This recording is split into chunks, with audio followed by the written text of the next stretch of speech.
Okay, so the next segment of all of this is talking about bowing, and I'll try to. I realize when I go back and I look at these videos just how much talking, and I'm gonna try to not say unimportant things. But the thing is oh, and you guys may want to mute yourself, because if you're doing anything, just make sure everybody's muted. The thing is that often when we learn how to fiddle from someone, remember when you got started, you spend so much time on the left hand, right? Because that's the only way to make sure that you are playing something that sounds somewhat recognizable to anyone else. So we spend all of this time with our left hand and we're like, I don't think I'm ever going to get it. My fingers aren't ever going to get in the right spot. And then suddenly we get enough success where we're able to play a tune, and then we're able to maybe add another tune, and then we're able to get a little bit faster. And then what happens to all of us is that due to our focus on the left hand, we automatically get kind of decent, passable to sit in a session and feel like we know what we're doing. And I'm speaking from experience. I fiddled for roughly 20 some years before I ever took a look at my right hand. To the extent where one time, I totally remember this, and I told it in the last class, and I just think it's important. I remember practicing for a fiddle contest, and I was maybe 12, 13 years old, and I was playing a very complicated tune. And there was one section that every time I crossed over from the A string to the E string, the next note that I played on the E string squeaked. It just squeaked. And I remember getting frustrated, and my dad would back me up, and he's like, well, I think you're gonna have to go downstairs and woodshed that. You're not playing it very well. And I would trot downstairs, and my only method of practice was playing it over and over. But you wanna know what happened? I would play it over and over, and every time I got to that part, guess what I did? I squeaked. I squeaked and squeaked and squeaked until finally I think I told my dad I didn't want to play that tune anymore, that it just wasn't my tune. The point to this little story is that at the age of 15, 14, 13, however old I was, I actually didn't know how to practice to change the sound. My assumption was that as long as I was playing, no matter what it was, I was going to get better. And there is some truth to that. But that getting better only gets you to a certain point until you start to look at all of the skills that are involved and then kind of decoding why you're having issues. So today is not a session and I'm going to give you all of the right answers. I'm going to give you some tools to figure out why your tone is not what you want it to be, or figure out why you're squeaking, or figure out why you can't play fast. So we're going to go through all of those things today. So I will talk and demonstrate. I'm going to have you do some things. Matter of fact, you can put your fiddle down. We're going to just be looking at the bow for a while. And we're going to discuss this. And then after you have time to go back and look at the video and look at your notes and my notes, and after you've tried a few things, you are welcome to email me back and have somebody sit and troubleshoot to figure out why you're having some issues. I'm not going to say that you'll get it solved, but that's one way to look at what's going on, is that you got to break down the fundamental skills of bowing. Bowing is not sticking a bow in your hand, grabbing a hold of it, pulling across the fiddle, and hoping for the best. That will get you for maybe the first couple years of playing, but at some point you're gonna say to your neighbor, you're gonna say to yourself, how do I get to play faster? How do I get better tone? How am I able to play these two notes together? So, all right, so here we go. This is kind of your own self working with some things, and then I'm gonna have you think about some muscle things as we talk about it. So I'm just gonna go and show you what my bow hold is and kind of give you a rough idea of what's happening when I bow. We may look at Howard's too, and then we're going to talk a little bit about balance and how to work on your hands. When I first started fiddling, pretty sure I had a bow grip that looked like this, and what you're looking at right now is just my thumb underneath, in between the bow hair and the stick, and then my fingers just kind of rested on top. I know at the very beginning I choked up on the bow because that's what my grandpa did, and I fiddled this way for some time. And why don't you do this right now? You're going to feel some weight differences as we try. Go ahead and stick your thumb in the middle, put your fingers, doesn't matter, on top, and just kind of feel for just a second of what that feels like. And as we're working our muscles out, while you're doing this, I want you to spread your index finger and your pinky finger apart. Put your thumb in there as the middle fulcrum. Matter of fact, you don't really need these other two fingers, but now you have a fulcrum. Put the bow straight, make it as parallel or perpendicular with you. Can't remember which one this is. I think perpendicular is what I want. And then what I want you to do is take your pinky and you're going to push your pinky down and lift that bow up. And then what I want you to do is very carefully, don't let the bow drop down, but now take the index finger and push down the other way by allowing the pinky to do that. And let's just do that for a little bit here. Because if this is not something that you ever feel in your hand while you're bowing, there's a good chance you're not using any of the bowing muscles that I would say would be important. So here we are, we're just practicing what that feels like. And you can see that roughly when you do it here, you've changed the balance of the bow to where you're acting more as a fulcrum yourself, and that as soon as you take all of that and you do it here at the very frog of the bow, you have a completely different balance here. Matter of fact, this is harder for me already. Part of it is I'm just not used to taking care of that weight that I'm getting, especially on the pinky, because the pinky's job, basically when you pull the bow down, is to keep your tip from falling. So if you are having trouble with getting two strings to sound evenly, remember your job is to keep that bow direction exactly perfect between the strings or one string without allowing any of this kind of movement. And so that's what we're kind of working on here. This is okay. I ended up learning how to bow like this because once I beat my grandpa in a fiddle contest, I thought, well, he doesn't know how to bow anymore, so I'm gonna bow like my favorite fiddler. And he happened to be one of these, where his thumb was under the frog and he just had his fingers up there. As I've gotten older, I had some repetitive motion injury, as well as I got tennis elbow in my bow hand, and I had to figure out how to readjust bowing so that I wouldn't hurt myself. Anyone play for dances?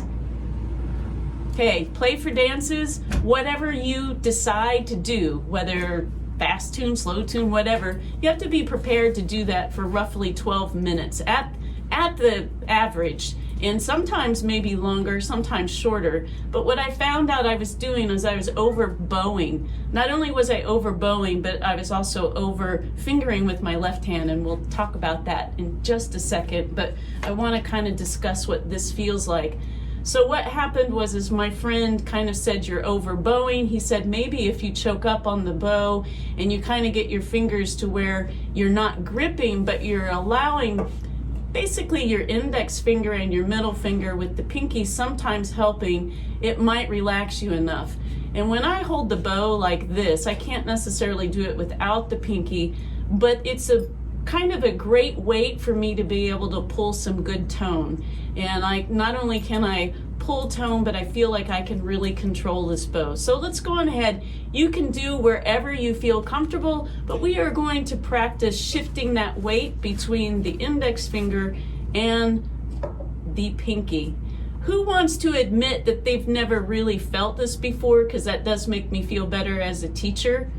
Anybody just feel like they just got this weird thing in their hand? I'm looking for a thumbs up or okay, all right, so this is good. I know you actually bow another way, but I'm going to get to that in just a second. One other thing I want to show you about your hand, and that I sometimes see with other fiddlers, is that how many of you have been told that your wrist needs to be loose? Thumbs up if you feel like you need to focus. Okay, all right, good, because I know now that I'm talking.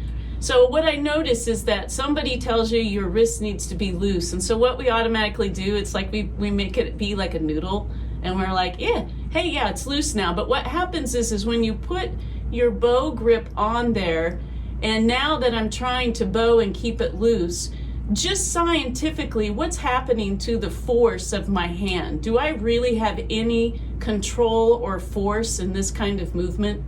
Just shake your head no. I'm not sure what you're saying. There it is. So do you see that if you press down? Oh, you're talking about the way your wrist is bent. How the wrist is bent. And I notice, reason why I bring this up is because often I watch people fiddle and they look like this. Looks kind of normal, right? So what I want you to look at is that what I want you to practice is take the top of your hand, and what you want is for it to be kind of like a flat pancake, and then allow the fingers to wrap around and kind of hold it like that. And this will allow you to actually press down, like if you hold with the bow here, and you allow your index finger now to press down. Can anybody see that they actually have a lot of, I'm looking at some hands, so remember the wrist is almost underneath, so almost flat, not curved, so flat. So because what you want is that index finger to be able to push straight down on the bow. And so kind of looking pretty good. And then what's going to happen is that as the bow comes down, there actually is a little bit of rotation with your pinky, and this is what helps you get all the way to the tip. You don't know how many students I've seen say, I can't get to the tip. Well, it's because they got their hand like this, and you see that you have a limited range of motion if you keep your hand flat. So you take your pinky and you roll it up to about noon. Think about a clock here. Pinky lives in like the noon to 4 o'clock range. And then you're gonna roll on that index finger. So that whole motion where people are talking about this is like petting the cat. Also, if you change this motion like this, it's like painting. So that's the kind of motion that you want without the wrist looking like this, because that's not good force. So you want that wrist nice and strong. And you see here that I have a lot of movement with my wrist as well as my fingers. And my favorite thing to show people is that technically bowing is very much like writing. So go on ahead, grab a hold of your bow here, put your thumb, right now I am holding it like I'm writing, and I want you to practice your wrist, which if you do this like what I'm doing right now, we are starting the elements of circular bowing, which you see you're moving the end of the bow, and you can go the other way around. But that movement that you're doing with those fingers, how many of you are kind of squeezing with your thumb and index finger? Is anybody doing that? Because that's how I write. I squeeze with my thumb and my index finger, and basically the middle finger is just bracing. It's just bracing the bow so that I don't put it around. That's where most of 90% of all of my bowing is happening, right there. So let's look at these skills again. We can move the bow for just a second, making sure you can see. Bow is up here, wrist is nice and flat. I'm gonna pull it down. As I pull it down, pinky comes up. It doesn't even need to do anything because see, there's no weight up here that it has to take care of. So that means I can really pull the bow down far. And then as I come up, everything rotates, pinky's coming back up, wrist is starting to break. And if you want it to be smooth, what starts to happen is before the bow changes direction, the bow actually rotates into your hand, and that's where you get that petting the cat motion. There's the rotation, come back up, push, and then come back down. And so for demonstration purposes here, I'm going to show you how this all sounds. You want to talk about yours real quick before we do this? Because you do have a different hold than mine altogether. Well, I mean, like you, I started out with Under the Frog, and then I used to choke up, and then I found that I kind of liked just holding it down at the frog, and the way that someone told me was basically you've got your hand. Make kind of like a circle. Yeah, kind of like a little circle, and then the bow just sort of lives in there. Now Howard's is completely different than mine, and as I said before, I don't have all the answers for you. I just know how to balance my bow. And one thing I feel like I do have is very good bow control and tone. So absolutely, yeah. Better than mine. So I wouldn't listen too carefully to what I'm saying.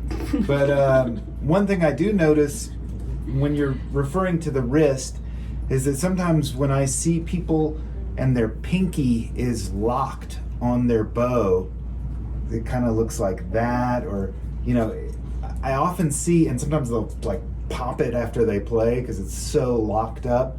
But that to me is a definite sign that there's no way you're going to be able to get the right action out of your bow if your pinky is locked up, because it's locking everything up right there.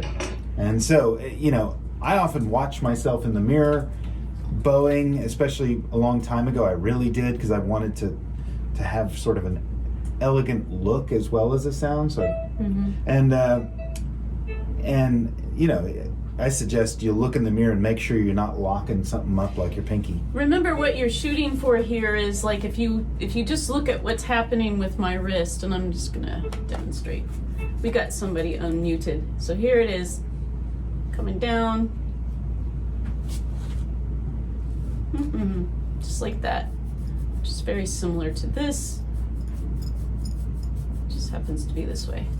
Okay, here we go. So when I was a wee child, up until roughly 15 years ago, this was how I bowed. That's that grip, that death grip. A lot of great fiddlers use that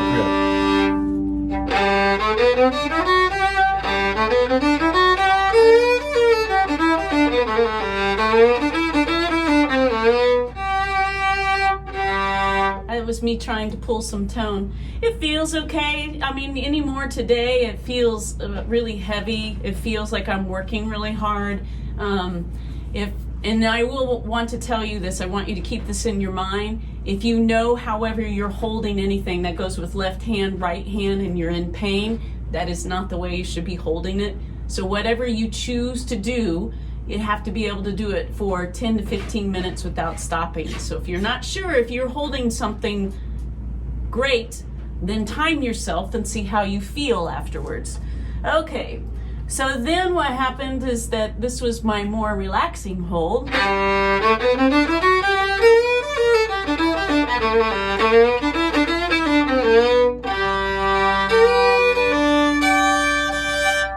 And what happens is, once I start relaxing, I stop even using the pinky. I have woodshedded enough that once I'm playing at my speed, my comfortable speed, I'm able to actually get the bow all the way up here and not need the pinky for any kind of weight distribution. So we'll just take the pinky off.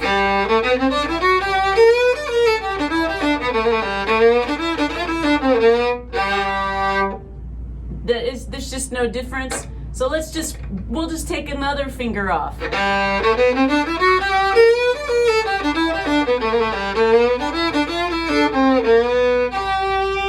We'll just keep going. So now I'm down to just the index finger and the thumb.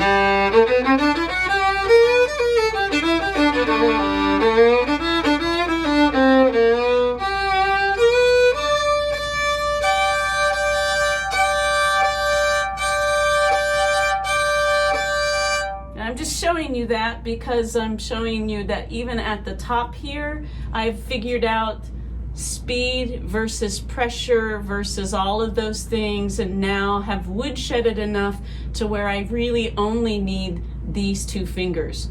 I don't know if it came across through there, but as I am warmed up with the fiddle and have been playing, roughly all of my fiddling comes out of those two.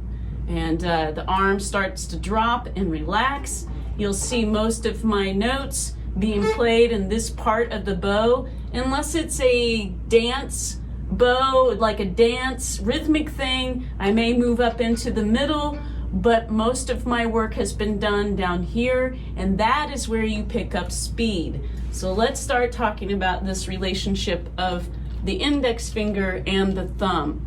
How many of you are finding this interesting? Were you kind of surprised that it doesn't really, okay, good. I think that was something that meant a great deal to me, is that as I became obsessed about bowing, I really would sit around and watch a lot of people bow. And I don't know how many of you, there's one fiddler in particular that I would watch and I'd be like, now I know what they're doing. But when I would watch them in real time, I didn't understand. How many of you have watched Bruce Molsky bow? And what you're seeing is this movement here. Anybody recognize this?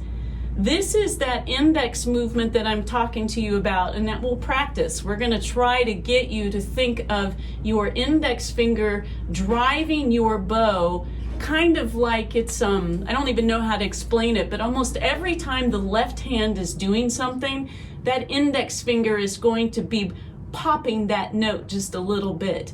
And I'm gonna show you how to start getting the right hand to be thinking and not necessarily just being passive. So I often term bowing, you got passive bowing, which is how most of us spend our entire lives bowing. Stick a bow in there, pull it back and forth, and hope for the best, right?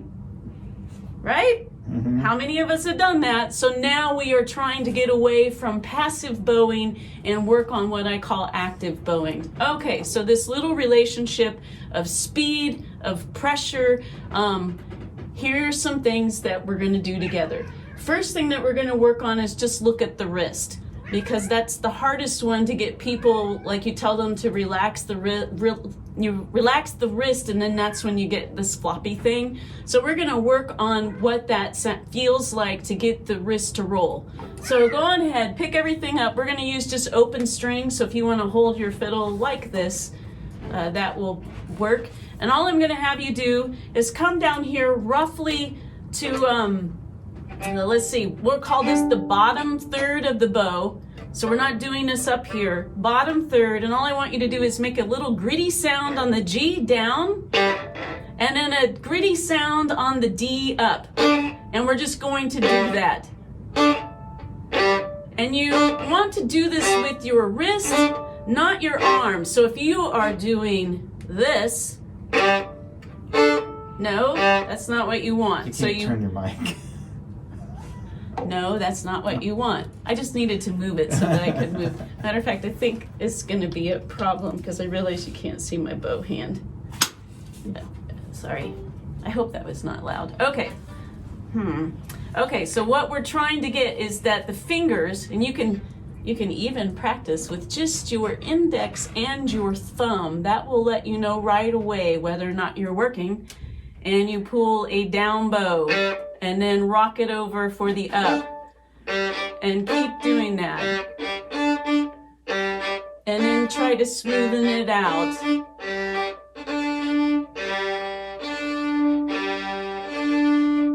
And if you notice what's happening to the end of my bow, as I smooth it out, does everybody see that there is now a circle starting to form at the end of the bow? So you should see your circle right now. And since we started with the down bow on G and did an up bow on D, your circle should look clockwise. So have a look at your own and see if it looks clockwise.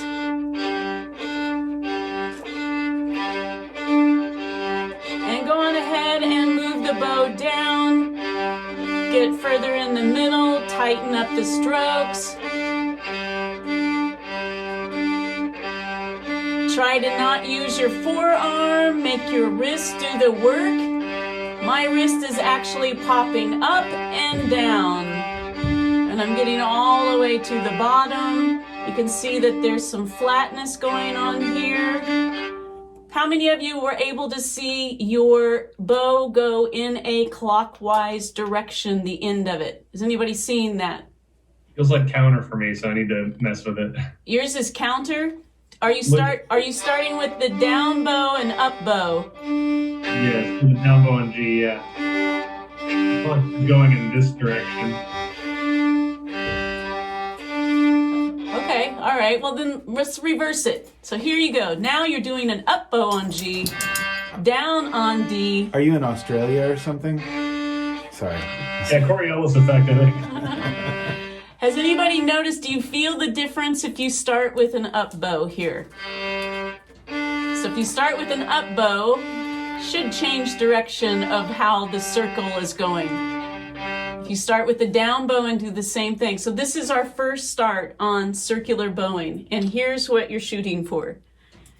If you don't circular bow, which I call a rounded saw stroke is what I'm going to call this later, your saw strokes end up sounding like this.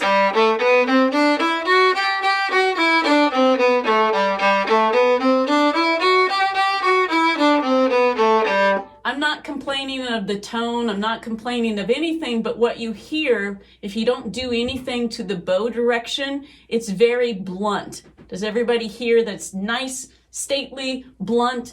Here's what happens if you round it.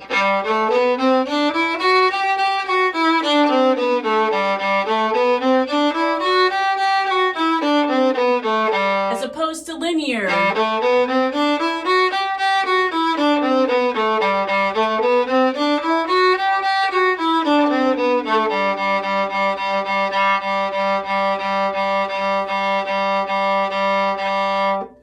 Happens to the tone of the note as you round the stroke. So let's just try it now. See if you can get a nice rounded sound. Think of your bow going in some kind of circle and not straight. So pay attention to whether you feel linear movement with your arm or whether or not you feel rounded movement.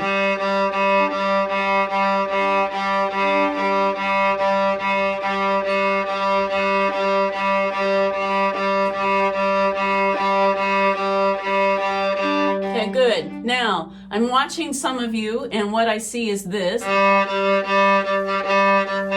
There's nothing wrong with that, but realize the bigger the circle, the more chances you will hit things next to you. You can still... What? That's just funny sounding. Well, what I mean is that the bigger the circle, you're probably going to hit other strings. Oh, I thought you meant like someone. The next person to you in the jam or something. I've definitely hit other people, so yeah. So here's what I want you to do. Make the same circle, but try to tighten it up now.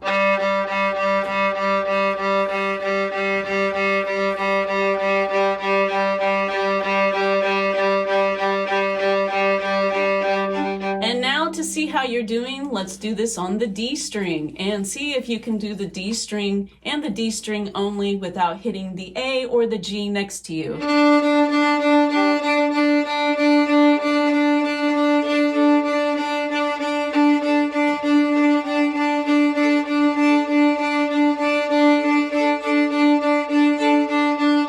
Okay, and I'm going to try to demonstrate this and we'll see what happens. I see where you get I get where you're going with this, with the not hitting something next to you. Now it makes sense. Yes. Right. How many of you found yourself kind of tipping into another string? Okay, if you do, now you know what on your own you should be doing for woodshedding. You've got to try to tighten up that circle. So here's one thing I want to show you, and I've never really done this in video look, so I'm going to kind of watch myself. I'm going to do the D string, and I am going to try to tell you when I'm changing directions without changing what I'm doing. I have my go-to one is the one that's counterclockwise. For whatever reason, counterclockwise is really easy for me to do. So that right there is counterclockwise. If you watch my bow, you'll see that it is definitely circling to my left. And that is easy for me to do. But here's me changing. Okay, there's clockwise. So let me do it back and forth, and you try to listen for when the change happens. Counter. There's clockwise. My change from clockwise to counterclockwise is almost like I've practiced that enough to where you can't hear it. The other one you can hear. I'll do it one more time. You pay attention to my bow and listen carefully.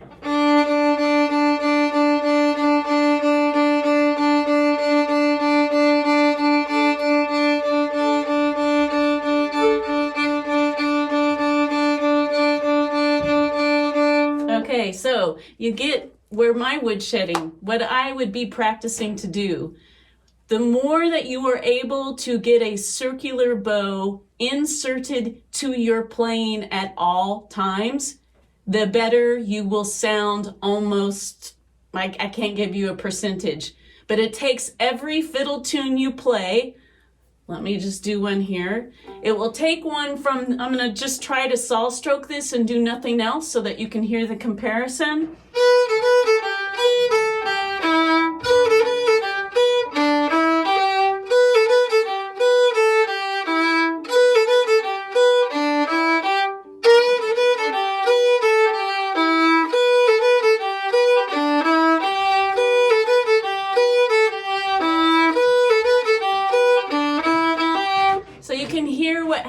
When you insert the rounded edges to just a simple saw stroke.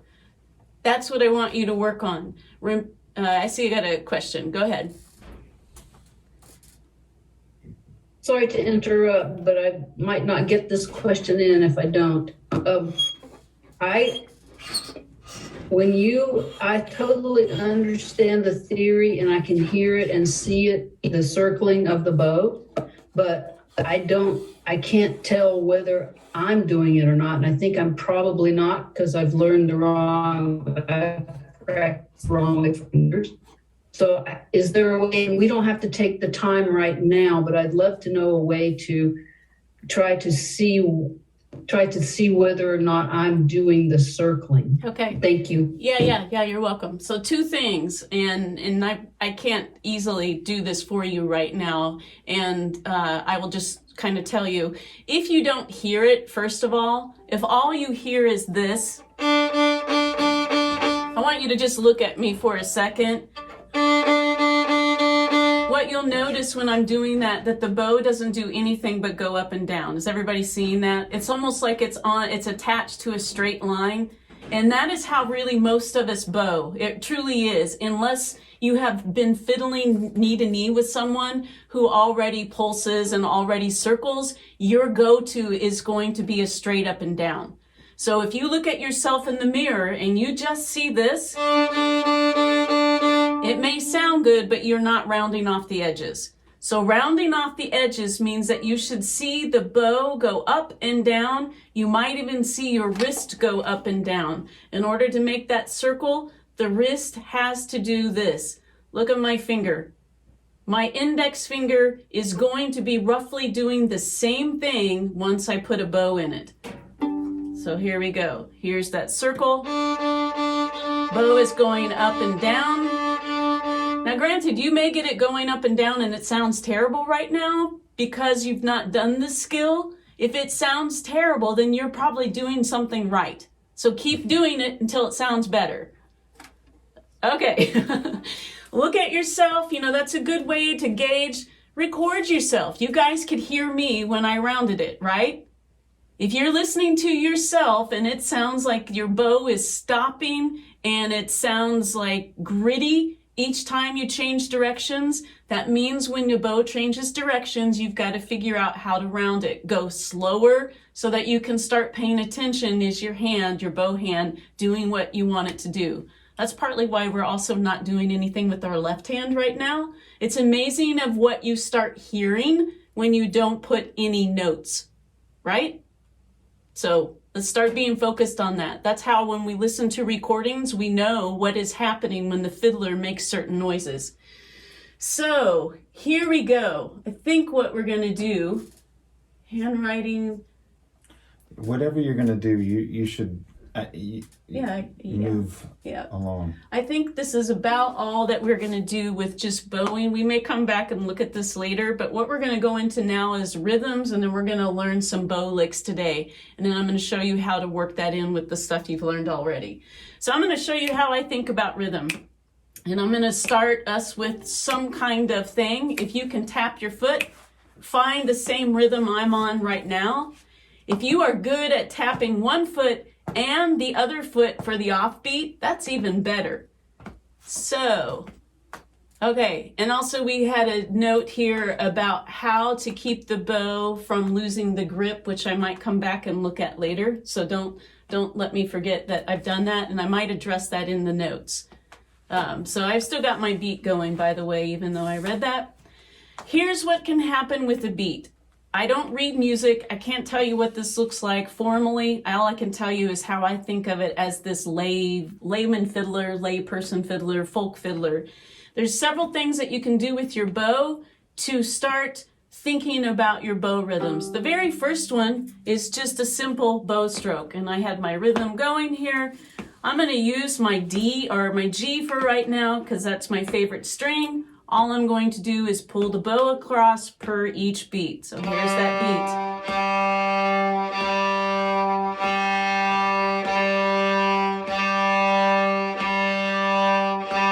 The next thing that I can do with this is that I can add a pulse to this. And we kind of briefly talked about the pulse last week, I think. We'll go over it again if we haven't.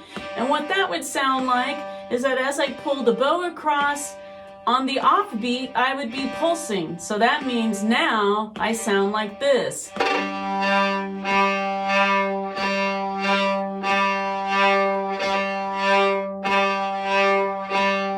And when you think about what that sounds like, it is kind of like a soft saw stroke, which sounds like this.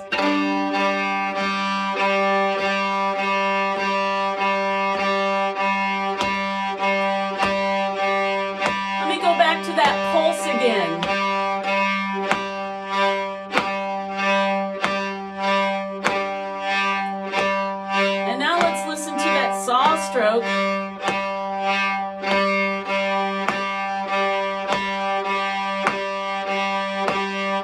Okay, good.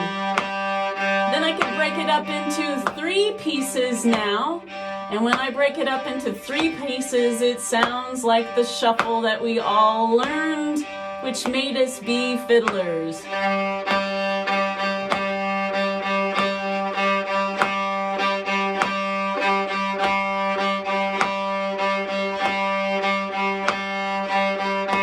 The shuffle is my least favorite, so I'm not going to do it for very long, but my favorite comes next, and it is the drum kit.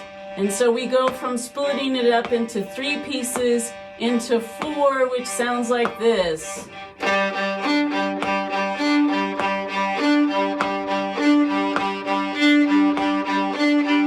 And just so that you have an idea of what's happening with the drum kit, thanks. Thank you.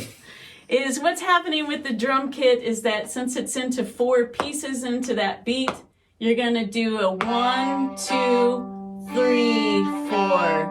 We'll do that slow first. 1, 2, off beat.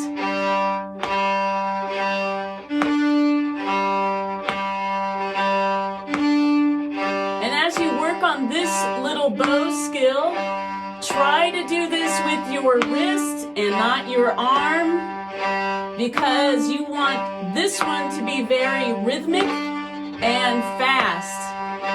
And I will show you, watch.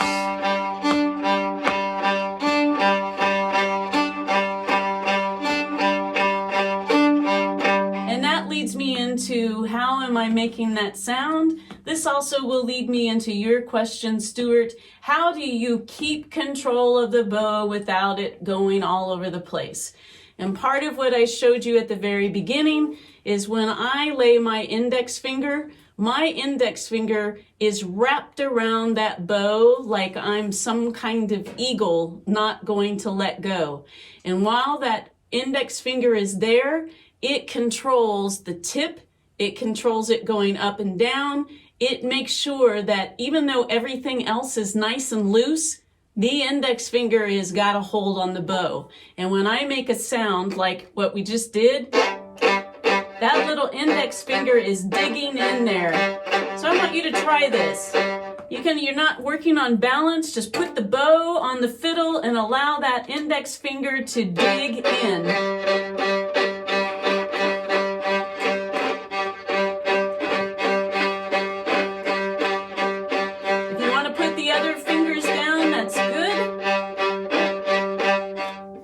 Kind of leads us into how this works, because I didn't really go into this yet, but We're going to work on one little bow thing here so that you can see what this might feel like.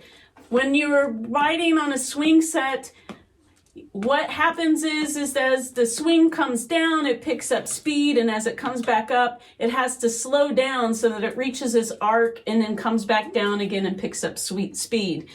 That same kind of feeling should also happen with the bow. So I just term this as the Swingset Bowing so that you can see what it feels like and what it sounds like. While you're doing Swingset Bowing, try to get the index finger to do all of the control of the bow and not let it go all over the place. That index finger and thumb have to work together. And here's what it looks like.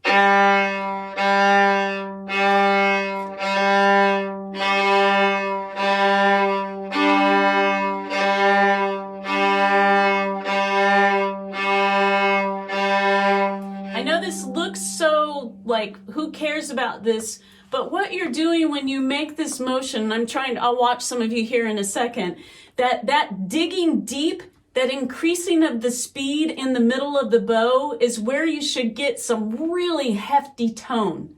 You should. You don't get as much tone as you come up, but the more you control the bow while you're changing directions, that's where you'll start getting a soft sound to where it's harder to tell when the bow direction is happening. You can also tell that as you practice of picking up speed in the middle and then slowing down, this is how you start working on tone. Tone is all about how fast and how hard you're pushing at the same time. If you push too hard and are going too slow, that's gritty, I don't know how else to say it, grindy sound.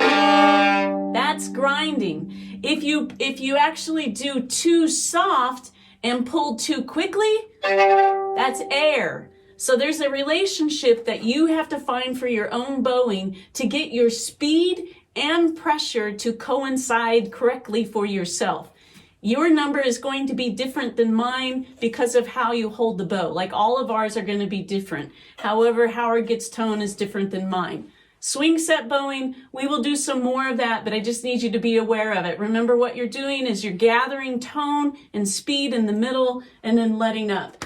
So that makes it ready for us to get into our licks. And here we go. Traditional in lick is the one that's used after almost every phrase in old time. This is where I got to remember I don't need to talk so much, just believe me. What we're going to do here is that we're going to drone this G note so that we can be working on two strings. And what a traditional in lick is basically a down, pulse, and up. And when we do this, you will hear this phrase. Once it becomes ingrained in your head, you will hear it in probably 80% of all of the tunes that you play. Here's what it sounds like. Down, pulse, and up. Down, pulse, and up. And when I do that up, yes, I am rounding that bow and I'm popping it up, just like I'm sewing. So here it is again.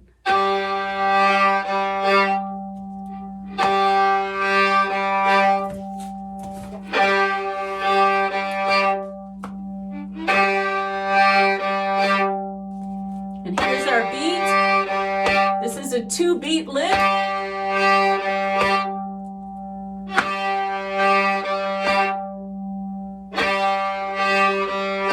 Good, you guys look good. So that's just the traditional in lick. What we're gonna do now though is add a saw stroke to it so that we're not hanging out so long. Here's what that sounds like.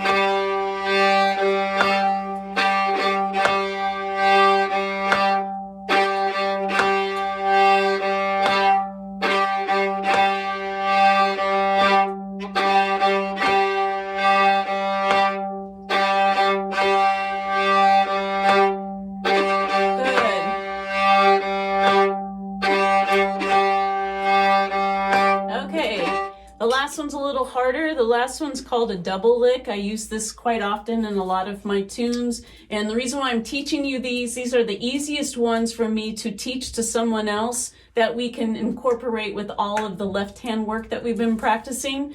and I'm going to show you how to put it all together. But here's the double lick. So it's a down, pulse, up, down, up, up. Down, pulse, up, down, up, up.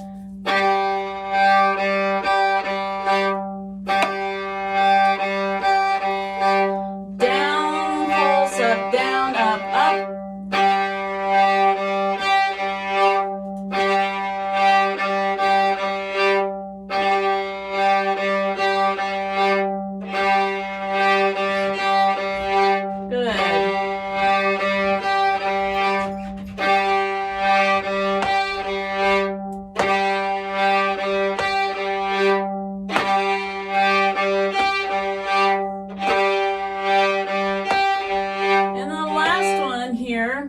Trying to see if I can keep this going, is the one that I like to insert with that one, and that is just a simple down pulse, up pulse. Let's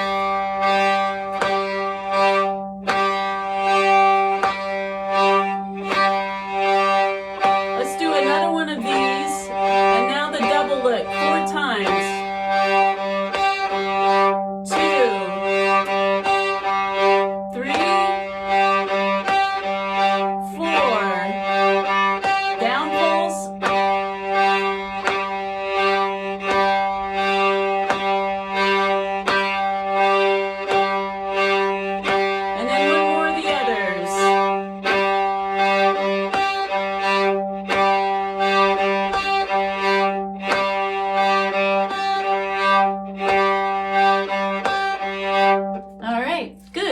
all of the pieces now. So take a big breath. I realize I'm trying to figure out what I'm talking too much about because I feel stressed here. We only have 14 minutes, so here we go.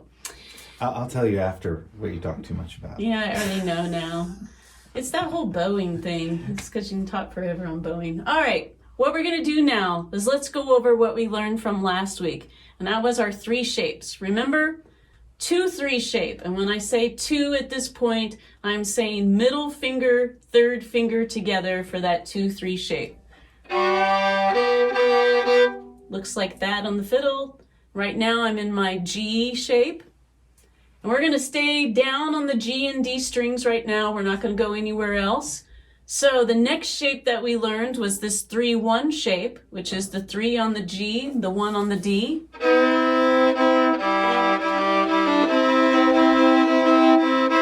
And then after that shape, remember, was our 5 shape, or the D shape, which was the 1-2 shape.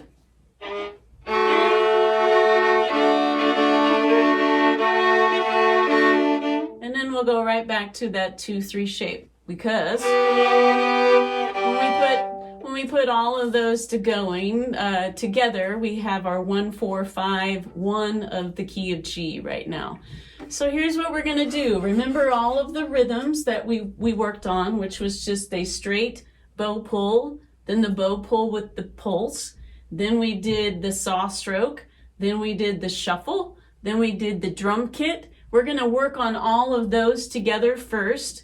And I think what we'll do is, how about let's just warm up a little bit so that we're not thinking about shapes, but let's do that double note G scale, the one that starts with 0, 0, and then the 1, 0, 2, 0, 3, 1, open, open, open 1, 1, 2, 2, 3, and then check it. Okay, so that's what we're going to work on right now, but we are now going to insert bow strokes, and we'll do it whatever speed I pick right now, which will not be very fast. We are also going to start with just the down up, so that we also have time to make sure we are intonating properly. So if you're doing a down bow and it sounds bad, get it in tune before you go up.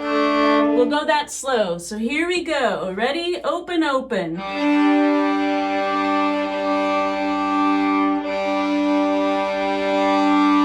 1, open. We're warming up. 2, open.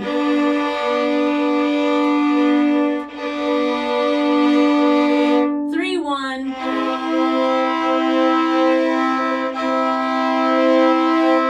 open again. slow. 01.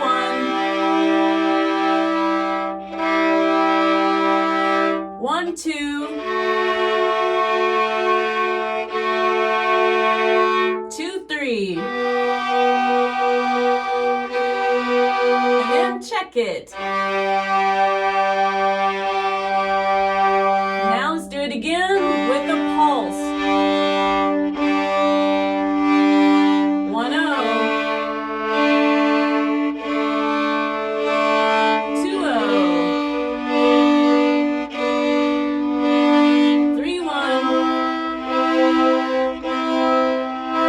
Open, open. Open, 1. 1, 2. 2, 3. Check it. Saw stroke.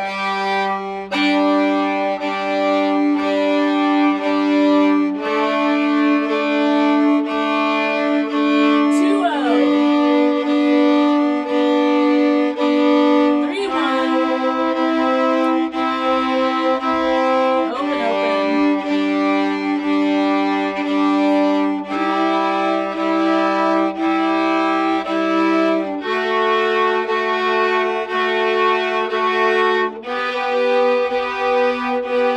Check it. Shuffle.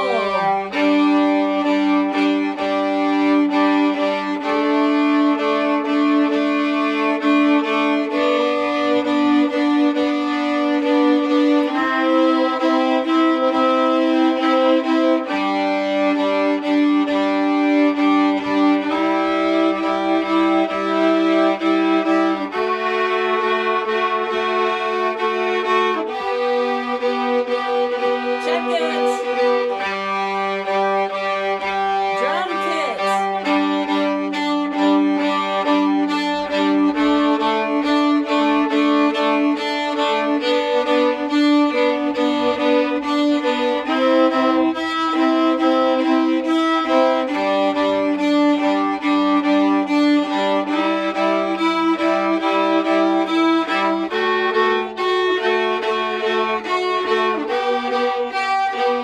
Check it. Bongo. We'll go a little faster now.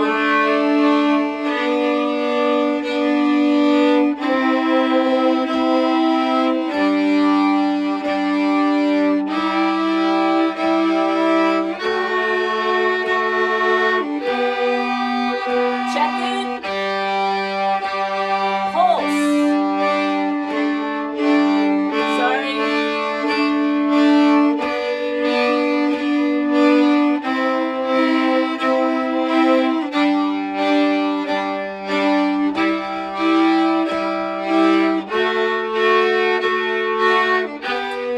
Check it. Saw stroke.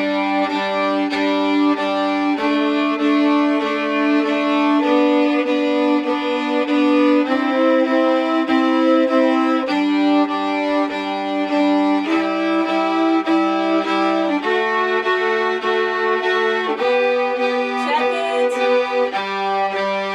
Drum kit.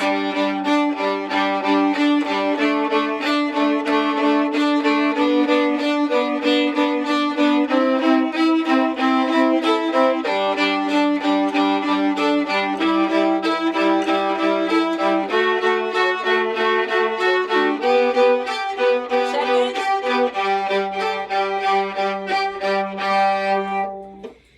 All right, good.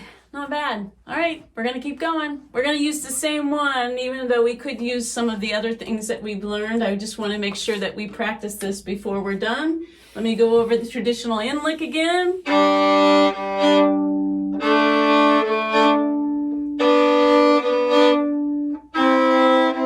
Traditional with the saw stroke.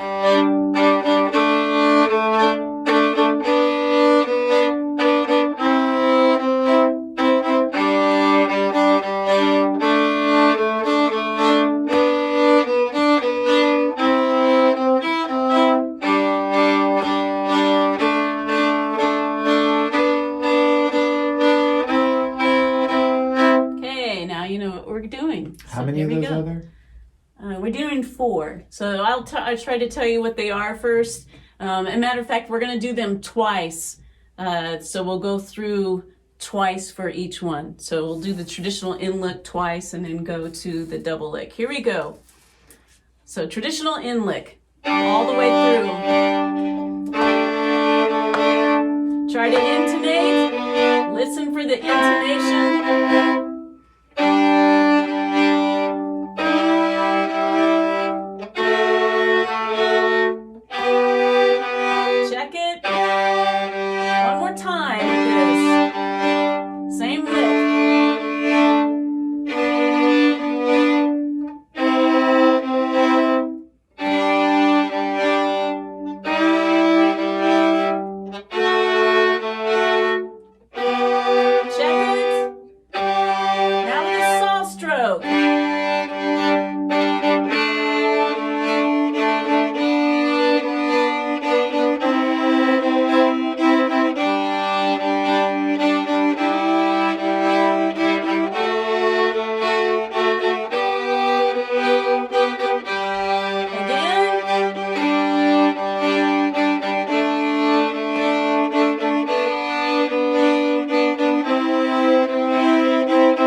We've only been going up, and I don't know how you all are doing. My assumption is that for a while maybe the intonation sounds good, and then when you change bow rhythms, that maybe the intonation falls apart, maybe sometimes it all comes together, but that is you woodshedding right there. The more you do that, the more that your brain can focus on, well, that's out of tune, I need to fix that, or now I've got this rhythm going, I kind of remember what the muscle memory is. The more you do that, the more you woodshed that, the more you can get those pieces to come in and out in the middle of a fiddle tune. That's all a fiddle tune is with what we did. Basic bow rhythms, basic intonation. Once you do it 10 hours in the key of G, you will find that there really only are a certain amount of licks in the key of G that are going to be brand new to you. And once you realize that, well, the key of G and the key of D are actually really the same, they're just over on a set of different strings, you start realizing that there are a whole bunch of cheats on the fiddle, that you just have to have a few things that you really know how to do. The rhythm is the first one. If there's not anything that you learned from me in the whole time that we're together, go get yourself a metronome, get yourself to where you can tap your foot to the beat, then get yourself to where you can tap one foot and then the other foot, then get yourself to where you can tap both feet, go through all of these with all of the bow licks, and then try to tell somebody what you're doing when you do it. When you can do all of those things, I guarantee you, your head is patting, you're rubbing your belly, you're cooking eggs while you're doing everything. Everything just knows what it's doing. That's what practicing and building muscle memory is about. So, what I wanted to get at is that we were only going up. there is probably a world of brain space that you're going to need to take the scales back down. So when you're by yourself, work on going up and then work on coming back down, because things have a tendency to fall apart when you're trying to remember how the reverse goes. So we're just not doing it because I want to make sure that we have some of the basic other skills down. I know we moved very quickly over the bow licks. It will be a common theme from here on out. So make sure that when we come back next week, that the shapes are kind of underneath. You can use what we did today, that double note G scale. The other thing that's really good for that is just where you break apart the shapes. So I'll just do a demonstration.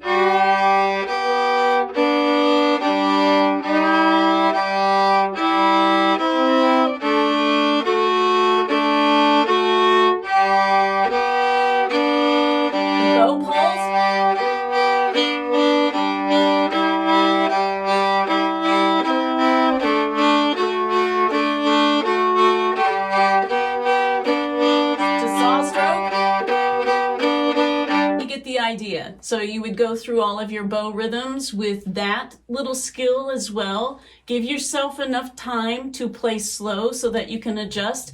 I'm going to tell you a secret, that if you really want to be a good fiddler, go on ahead and say for this next year that you are not ever going to play faster than 60 beats per minute with anyone else. That seems extreme. Okay, then say that you'll play as fast as everyone else wants to play, but when you are practicing on your own, you do not ever play faster than 60 beats per minute. One thing I do know from other fiddlers is that speed is compensation for not having skills. It's unbelievable that actually playing faster will make you sound better than playing slower. It doesn't make any sense, but the problem is that there's less time, for example, to put a pulse in, or there's less time to worry about whether or not the saw stroke is rounded. So for your own ears, play slow, make your body, make your hand adjust the notes so that they're in tune and so that you're not constantly reinforcing bad intonation. Make your bow hand be slow enough so that it gets to work on its muscles, and pretend you're training for the great race where we are going to go 100 beats per minute. But you got to do the little slow stuff before you get up there. We all can't go run the marathon tomorrow, right? We got to go do the drills to make sure that we're all ready. I think that's all I had for today. Is there anything that something needs to be said now that we might need to address? Otherwise, you can get off and say, woo-wee, I did it, and we'll reconvene. So where are y'all at? Go ahead. Yeah, unmute if you've got something to say. Something to add or a question or anything. I'll say that this is my third time with this class, and I think I'm getting better. So, Cliff, did you have something?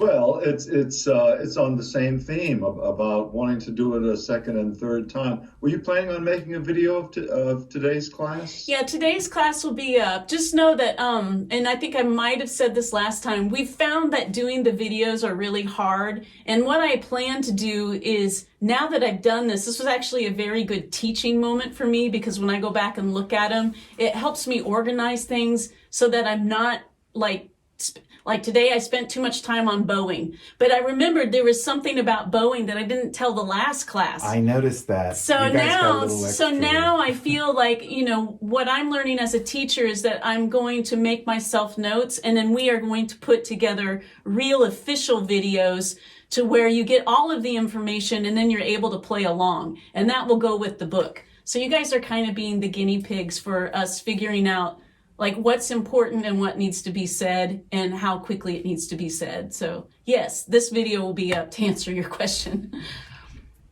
Yeah. Is there time for a nitty-gritty intonation question? Sure. Yeah. Yep. So if I have my first finger on the D string, so I've got an E note, and I play that against the A string, I've got that perfect fifth of A and E. Great. Mm-hmm. When I hold my hand in the same position and then bow against the G, hoping for like some good tone there, I don't get it unless I shift my finger just a scotch back. I would hope that I could put my finger in one spot and get good tone on both strings. droning against that E note. So there's Is that expected or? no, well, so here's a couple things that could be happening. One is you may not be perfectly in tune. Yeah. So, I mean, that's the first. But I'm trying to figure out, what are you droning when you do the, Like an E chord? like, Kind of an E minor thing? So if I'm droning this E note against this A string, yeah? that's a little wonky, but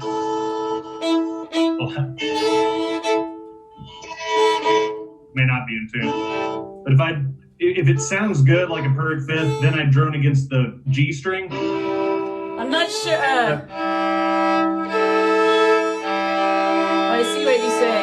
Unless I scoop my finger, and I don't know if that's just a just intonation thing with fiddle or. Yeah, you're right. I'm making some little adjustments. My first thought Okay. is that one, though, you may not be in tune. I may not be perfectly Okay. in tune. But when I'm thinking about it, one is, let's see, one is actually, one is an E A- chord one is an and A one is a chord. C chord. And it might Yeah. be that depending on whether the note is the third or the fifth, we might hear it differently. I'm not really Yeah. sure to answer your question on that Well, one. Okay. I think that, okay, but it's an A chord, this. That's what, That's an A chord. and then this is a C chord. Yes.